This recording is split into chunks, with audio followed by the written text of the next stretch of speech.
nous continuons ensemble la lecture avec vous pour voir ce qui se passera dans cette période de temps. Regardez, à partir maintenant du verset 26, la Bible nous dit ceci. Après les 62 semaines, le Messie sera retranché et il n'aura pas de successeur. Le peuple d'un chef qui viendra détruira la ville et le sanctuaire, et sa fin arrivera comme par inondation. Il est arrêté que les dévastations dureront jusqu'au terme de la guerre. Alors, à partir du verset 26, la Bible nous dit maintenant qu'après ces 69 semaines de Daniel, le Messie doit être retranché de la terre. C'est-à-dire que la 69e semaine de Daniel s'est achevée exactement le jour où Jésus a été crucifié. Au moment même où Jésus rendait son âme, c'est en ce moment même que ça achevait la 69e semaine de Daniel. Et que donc la 70e semaine de Daniel démarrait automatiquement à la Pentecôte avec l'arrivée du Saint-Esprit que nous vous expliquons bien sûr dans cette étude que nous sommes en train de voir. Donc comprenez quelque chose d'important, que la mort de Jésus-Christ sur la croix a accompli quelque chose d'extraordinaire, c'est-à-dire nous a introduit dans une suite de temps, dans une autre période de temps qui vous concerne maintenant aujourd'hui. Voilà pourquoi nous insistons que vous puissiez accepter cet homme, c'est Jésus, comme Seigneur et Sauveur. Parce qu'en dehors de lui, il n'y a pas de salut. Il n'y a pas de voie possible qui est le nom de Jésus-Christ. Les gens peuvent vous dire qu'il y a des religions qui sauvent.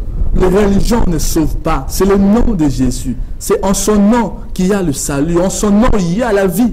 En son nom, il y a l'éternité. Nous vous invitons, comme d'habitude, à recevoir ce Jésus qui est notre Seigneur et notre Sauveur.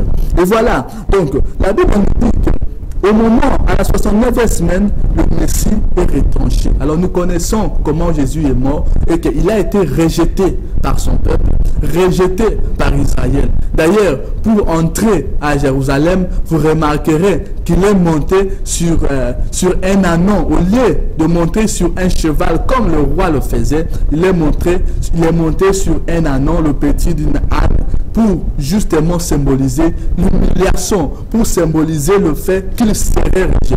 Parce que étant que Dieu, Jésus savait qu'Israël allait le rejeter 2 jours plus tard. Et Israël allait choisir Barabbas au lieu de Jésus.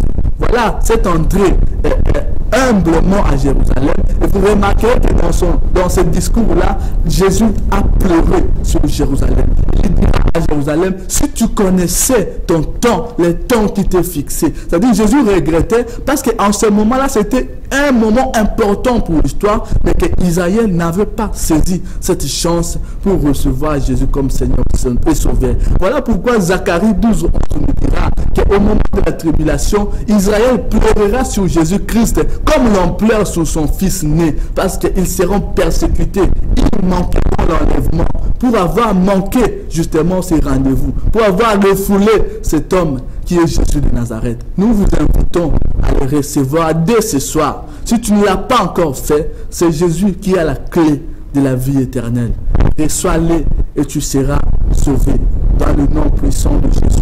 Voilà donc le Messie est retranché. Mais la Bible dit qu'une fois le Messie sera retranché, la Bible nous apprend qu'il n'aura pas de successeur. Vous n'avez qu'à constater vous-même que depuis que Jésus est parti, il n'y a jamais eu un grand prophète en Israël. Il n'y a jamais eu un grand souverain sacrificateur. Parce qu'il était le dernier souverain sacrificateur. Il était le dernier grand prophète de l'ordre de Dieu. Donc après lui, la Bible dit il n'a pas eu de successeur. Et il n'aura pas de successeur jusqu'à ce qu'il reviendra lui-même. Donc, nous sommes désolés pour ceux qui pensent que Jésus ne reviendra plus. Nous sommes désolés pour ceux qui pensent que Jésus n'est pas le Seigneur. Mais nous affirmons ce soir que Jésus-Christ est Seigneur et qu'il est Dieu. Il y a plus de 50 versets de la Bible qui confirment et qui affirment la Seigneurie et la divinité de notre Seigneur Jésus.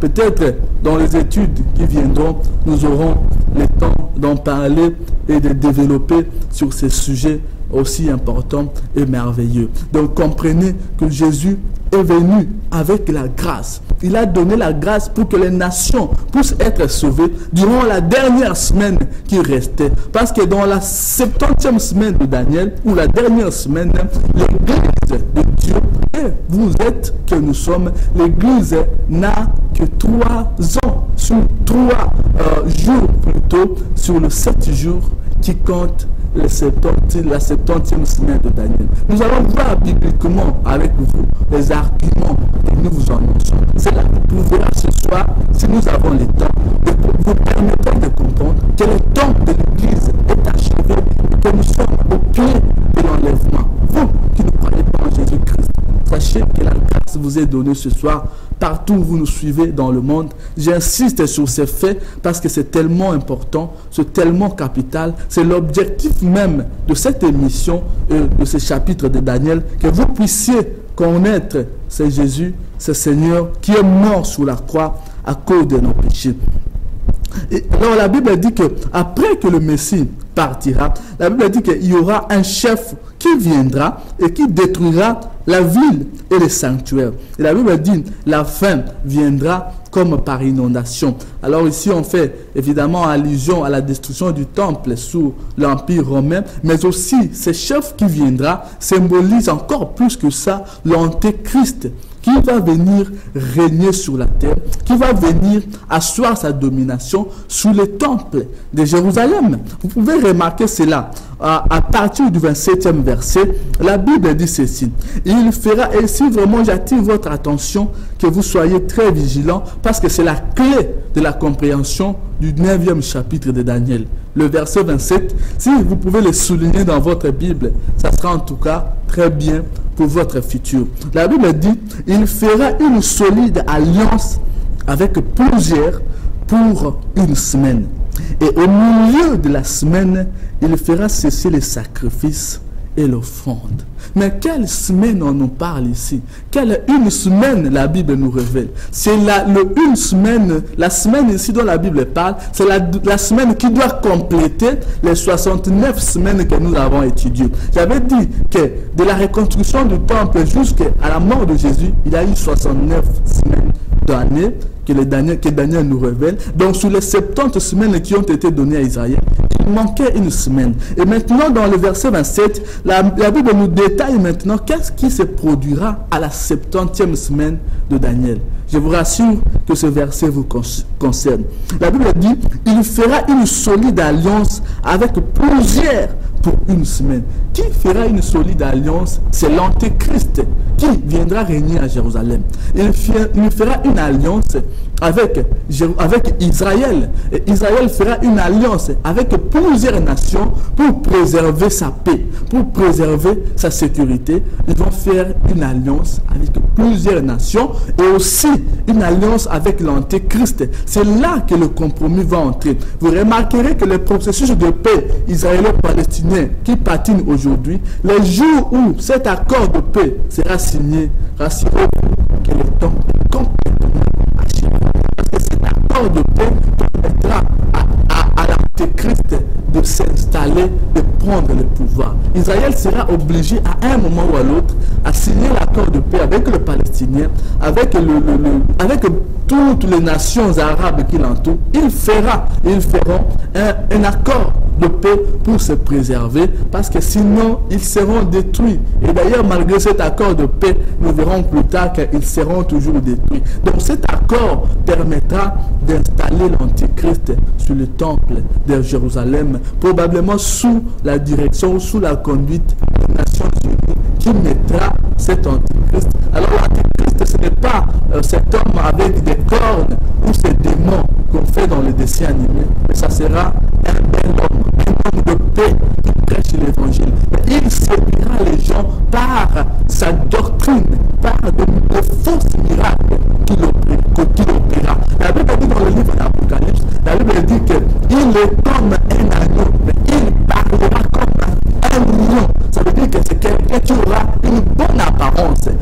dedans de lui, il portera une mauvaise sémence. Et ceux qui n'auront pas l'Esprit de Dieu ne sauront pas le détecter. D'ailleurs, la grande tribulation commencera à partir du moment où Israël va détecter maintenant que cet homme avec qui nous avons signé l'accord de paix, cet homme qui règne sur nous n'est pas le vrai Messie, c'est un faux Messie. C'est à ce moment-là que commencera maintenant la grande tribulation.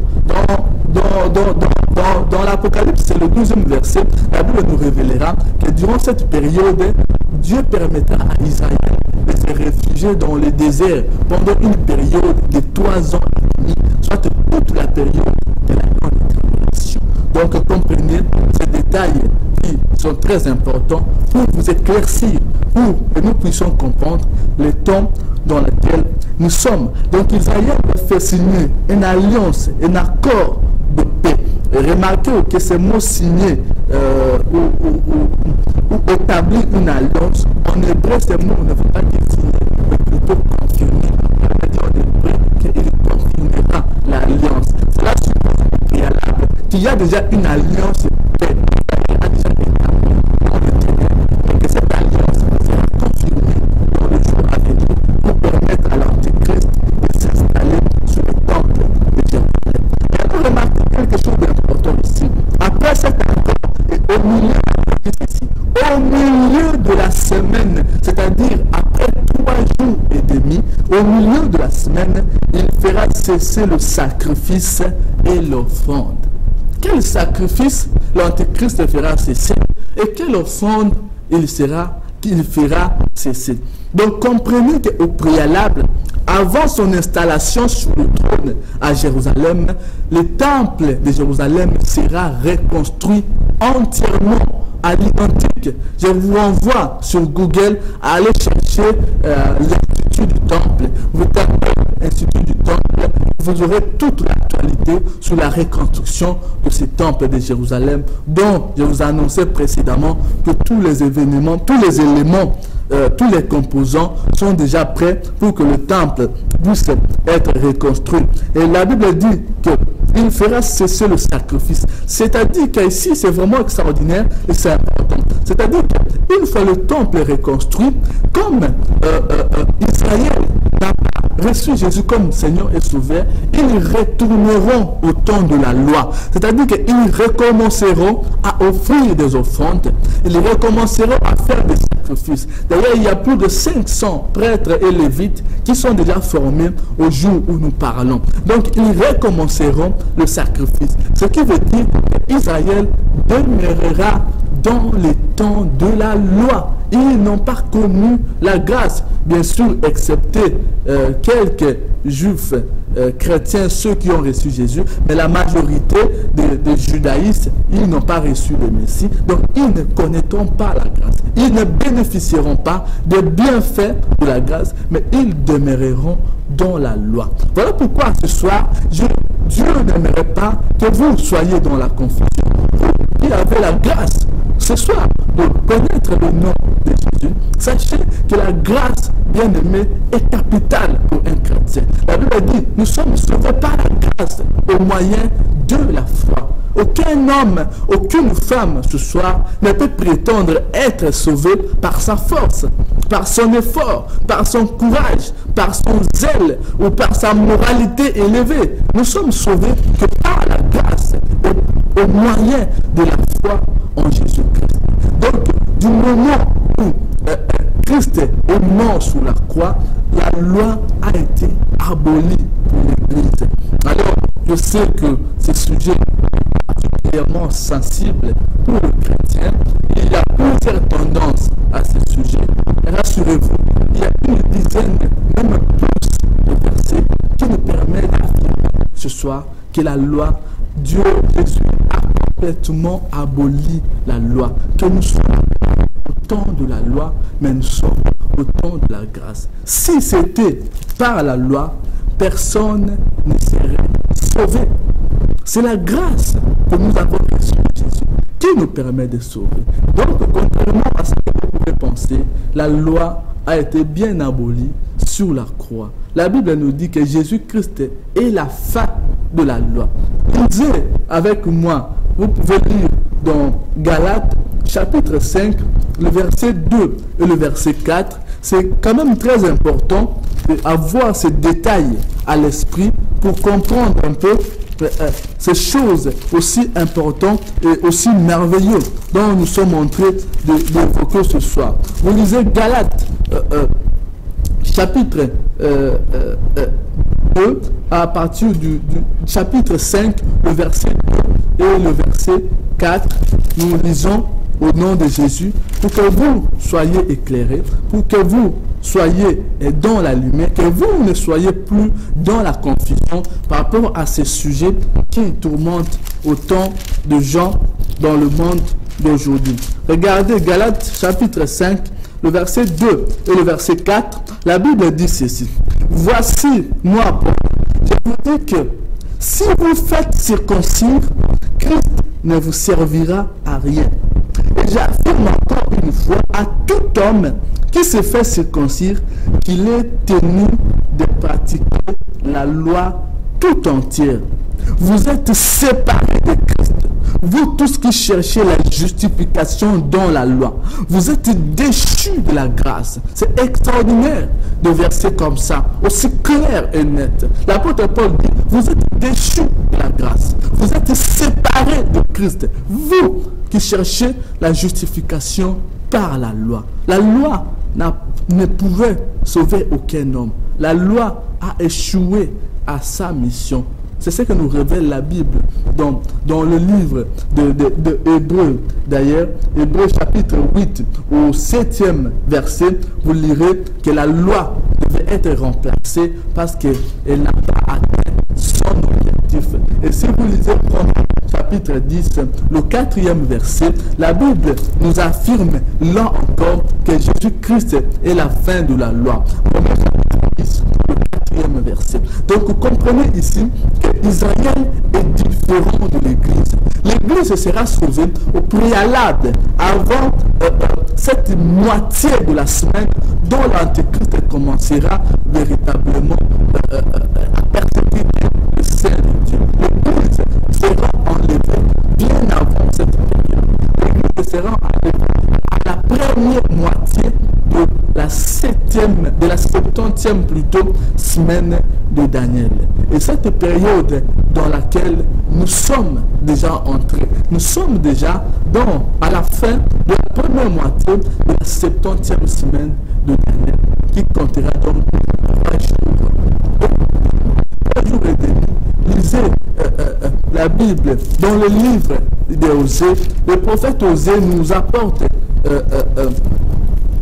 une révélation capitale, une révélation importante pour nous permettre de comprendre ces choses que nous sommes en train d'annoncer. Il nous révélera dans Osée le 6e chapitre, le verset 2 et le 3e verset. La Bible nous révélera que Dieu, le Seigneur, Dieu reviendra, il relèvera Israël, il révélera son peuple après 2 jours et la 3e jour, il le glorifiera. Donc c'est très important de comprendre cette révélation. Vous lirez probablement à la maison Osée chapitre 6, le verset 2 et le verset 3, y compris même le verset 4, vous comprendrez que le 3e jour, au 3e jour, Dieu sauvera son peuple.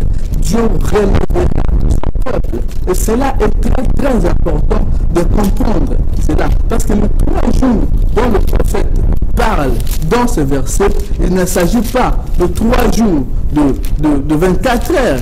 Il ne s'agit pas de 3 jours que nous connaissons aujourd'hui, mais 3 jours prophétiques. Pour comprendre cela, prenez la Bible dans Psaume 90, le verset 4. Vous comprendrez cette révélation. Et l'apôtre Pierre également nous le révélera que devant le Seigneur, un jour est égal à 1000 ans. C'est-à-dire que le 3 jours et demi de la première semaine de Daniel représente une période de environ 3000 ans environ, durant laquelle la grâce devrait exister. Mais ce que le prophète précise, c'est que c'est le deuxième jour que Dieu relèvera son peuple de sa chute. Donc, il est probable que l'enlèvement de l'Église ait eu lieu ce soir ou après ce soir. Nous ne connaissons pas la date exacte, nous ne connaissons pas le jour exact, mais vu la précision de la prophétie, vu la précision de la parole de Dieu,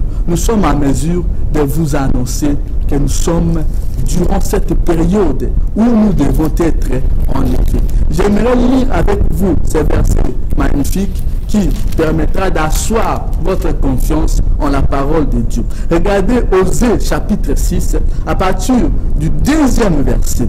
La Bible dit, « Il nous rendra la vie dans 2 jours.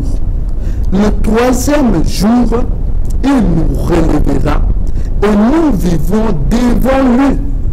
Connaissons, cherchons à connaître l'Éternel. Sa venue est aussi certaine que celle de l'aurore. » Voyez ici que le prophète Osée parle de ce jour par rapport à la venue de notre Seigneur Jésus. Il dit, après le 2e jour, il nous relèvera. Alléluia. C'est très important de comprendre. Complétez ces versets avec Psaume 90, le verset 4, qui affirme aussi clairement que devant Dieu, un jour équivaut à 1000 années. Ça veut dire qu'aujourd'hui, nous sommes en 2014. Exactement 2 jours prophétiques sont déjà écoulés et nous sommes en train de cheminer vers le 3e jour. Vous ne savez pas. Dieu a réservé un moment de grâce, mais le temps est accompli. Les 2 jours que le prophète Osée nous annonce ici sont déjà accomplis. Quel manque-t-il à Dieu pour enlever l'Église? L'apôtre Pierre nous répondra à cette question. Pour cela ne vous arrêtez. De quelle génération Jésus parle ici? De ceux de la 70e semaine de Daniel, la dernière génération de l'humanité. Si vous croyez que Jésus est Seigneur, croyez aussi que sa parole est vraie. Croyez aussi que vous vivez la dernière génération de l'humanité. Croyez aussi que vous vivez le dernier moment de l'humanité. Mais que nous ne savons pas quand est-ce qu'il s'est révélé. Et tout ce qui est certain, tout ce que je peux vous assurer, c'est que l'Église sera enlevée. Regardez dans 1 Corinthiens, chapitre 15, à partir du verset 51, l'apôtre Paul nous donne une révélation capitale sur l'enlèvement de l'Église. Il dit, nous serons tous enlevés. Les membres ressusciteront au préalable. Et ensemble, nous serons enlevés dans les nuées, dans les airs, à la rencontre de notre Seigneur Jésus-Christ. Si vous croyez en la Bible, croyez que l'enlèvement est une réalité. Croyez que le Seigneur Jésus viendra nous prendre. Il a dit dans Jean 14, « Je m'en vais préparer une place pour vous. Je reviendrai vous chercher. » Croyez-vous vraiment que le Seigneur permettra que nous puissions passer le moment de douleur dans lequel le monde se prépare? Il y a des armes nucléaires qui se préparent partout. Le monde est en train de bouger. L'équilibre de la planète est en train de se déplacer. Devant vos yeux, devant vous, est-ce que vous faites attention? L'ange a dit à Daniel, sois attentif et comprends la vision. J'espère en tout cas ce soir que vous avez compris cette parole, que vous avez reçu ce message, que le temps est accompli. Quand vous dormez, sachez bien que la nuit vous pouvez être levé. Quand vous êtes au travail, sachez que tout peut se produire. Vivez comme si c'était votre dernier jour. Servez Dieu comme si vous n'aurez plus jamais le temps de le servir. Aimez Dieu dans vos cœurs. Je vous exhorte, bien-aimés, ce soir, à avoir l'amour pour l'œuvre de Dieu, à avoir l'amour pour le prochain, parce que vous ne savez pas à quel moment. La Bible dit qu'il viendra comme un voleur dans la nuit. Si le maître de la maison savait à quelle heure le voleur viendra, il se préparerait. Mais sachez qu'au préalable, Dieu nous a donné tous les indices pour connaître cette période. Il a dit à ses disciples dans Marc 13, je vous annonce tout en avance. Maintenant que vous êtes au courant que notre Seigneur Jésus est entré de revenir. Voyez là un peu, en gros, c'est sûr qu'il y a beaucoup de choses à dire. Mais nous résumons en quelque sorte le 9e chapitre du livre de Daniel. Et la dernière partie de la Bible nous dit, le dévastateur commettra les choses les abominable, jusqu'à ce que la ruine et ce qui a été résolu fondent sur le dévastateur. C'est-à-dire que l'Antichrist commettra l'abomination. Il éliminera plus de la moitié de la population de la terre, notamment à travers des guerres et des conflits armés. La Bible annonce même que la moitié de toutes les espèces marines disparaîtront, la moitié des animaux disparaîtront, la moitié des oiseaux dans les cieux disparaîtront. Comprenez que ces dons, vous ne les supporterez pas. La Bible dit que les fleuves se changeront en sang et les eaux deviendront en mer. La Bible dit qu'il y aura des phénomènes terribles dans les cieux. Les puissances des cieux seront ébranlées. La lune se changera en sang, le soleil en ténèbres, avant l'arrivée du jour du Fils de l'homme.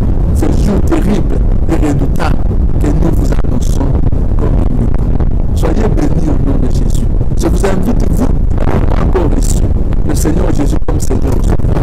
Faites-le maintenant. Acceptez Jésus comme Seigneur et Sauveur et vous serez sauvés. La Bible dit à tous ceux qui l'ont reçu et à ceux qui croient en son nom, il a donné le pouvoir de devenir